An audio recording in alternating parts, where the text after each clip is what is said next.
त्यानंतर एक breaking news आहे। नाना देवकाते यांच्या कार्यकर्त्याला मोक्का कारवाईतून वाचवल्याचा बारामतीमध्ये अजित पवार यांनी मोठं वक्तव्य केलंय। मोक्कातून आरोपीला वाचवल्याची भर भाषणामध्ये त्यांनी कबुली दिलेली आहे। तर विधानामुळे अजित पवार अडचणीत येणार का असा सवाल आता उपस्थित होतोय।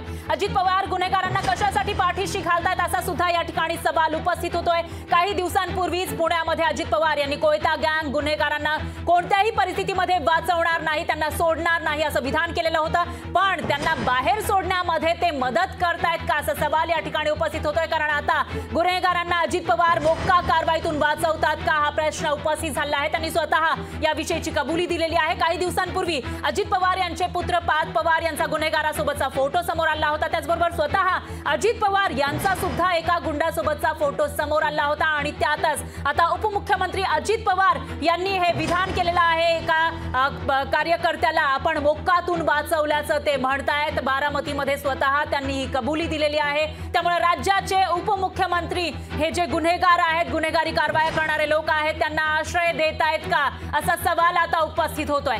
नाना देवकाते यांच्या कार्यकर्त्याला मोक्का कारवाईतून आपण वाचवलं असा भर सभेमध्ये बारामतीमध्ये ही सभा होती। आणि या भर सभेत अजित पवार यांनी मोठं वक्तव्य केलं आहे। आणि त्यामुळे आता त्यांच्यावर टीकेचा भडीमार होण्याची शक्यता आहे। तर अजित पवार नेमकं काय म्हणाले होते त्या सभेमध्ये ऐकूयात।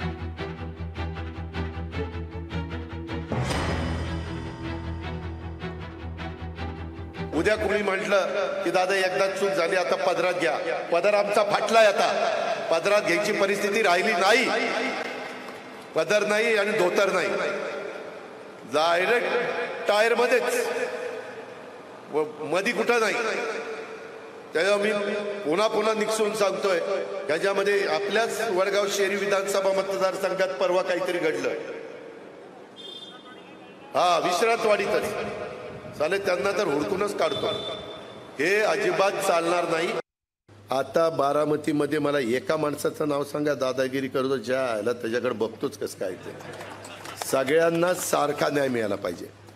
दादागिरी गुंडगिरी, आताच मला नाना म्हणत होता, नानाच्या एका ओळखीच्या माणसाला फार मोका लागत होता नाना, आणि मला मग सगळ्यांनी सांगितलं, त्याच्यामध्ये वेगवेगळे सहकारी आले, बनगर आले, बाकीचे सगळे आले, सागर वगैरे सगळे आले।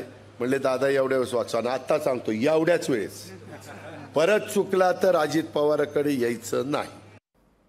तर आपण बघितलेलं आहे अजित पवार नेमकं काय म्हणाले ते, परत चुकला तर यायचं नाही, पण एका वेळेला त्याला वाचवल्याचं ते म्हणतायत। आणि याविषयी प्रतिक्रिया देण्यासाठी ठाकरे गटाच्या सुषमा अंधारे या आपल्यासोबत जोडल्या गेल्या आहेत फोन लाईनवरून। सुषमा ताई, तुम्ही ऐकलेलं असेल अजित पवार काय म्हणतायत। काही दिवसांपूर्वी ते म्हणाले होते की गुंडांना माफी दिली जाणार नाही, पण आता एका कार्यकर्त्याला मोक्कातून आपण वाचवल्याची कबुली त्यांनी स्वतः त्यांच्याच मतदारसंघात दिली आहे। हे प्रचंड गंभीर आहे।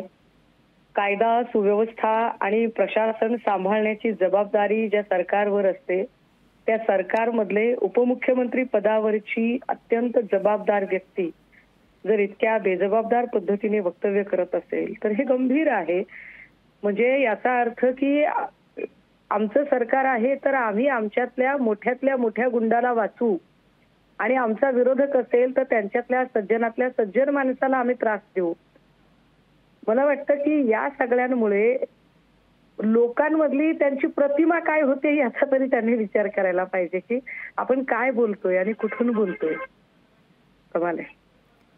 निश्चितच सुषमाताई, काही दिवसांपूर्वी अजित पवार यांचे गुंडांसोबत फोटो आलेले होते, त्याचबरोबर त्यांच्या पुत्राचे सुद्धा फोटो होते गुंडांसोबत। आणि त्यामध्ये काही दिवसांपूर्वीचा आपण बाईट बघितला तर कोयता गँगला सोडणार नाही, गुन्हेगारांना सोडणार नाही असंही ते म्हणतात। त्यामुळे विरोधाभास इथं कुठेतरी दिसतोय।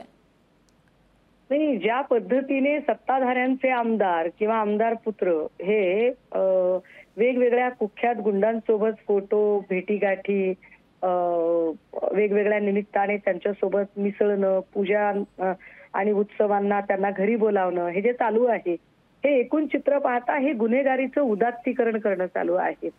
आणि एखाद्या गुंडाच्या घरी जाऊन जेव्हा एखाद्या मुख्यमंत्र्यांचा उपमुख्यमंत्र्यांचा मुलगा जाऊन भेटतो किंवा मुख्यमंत्री त्या गुंडाला आपल्या घरी एखाद्या पूजेसाठी बोलावतात, तेव्हा समाजातली इतर लोकांना असं वाटत राहतं की अरे आपण सुद्धा तसंच वागलं पाहिजे का।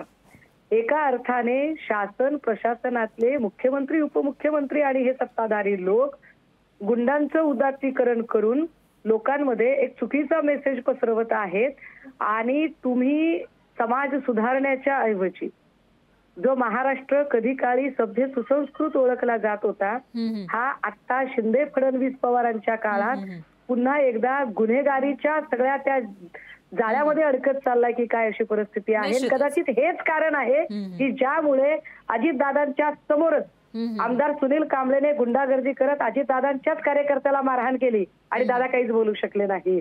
कारण आधी केले मग सांगितले. निश्चितच तुम्ही सुषमाताई, तुमचा गुंडांना मुद्दा, पाठीशी घालत असाल तर तुमच्याही लोकांना मारहाण होईल ना. तुमची भूमिका, तुमचा मुद्दा लक्षात आला आहे. दरम्यान धन्यवाद तुम्ही लोकशाहीशी बोललात त्याबद्दल. लोकशाही मराठी ऐका, पहा, जागरूक रहा.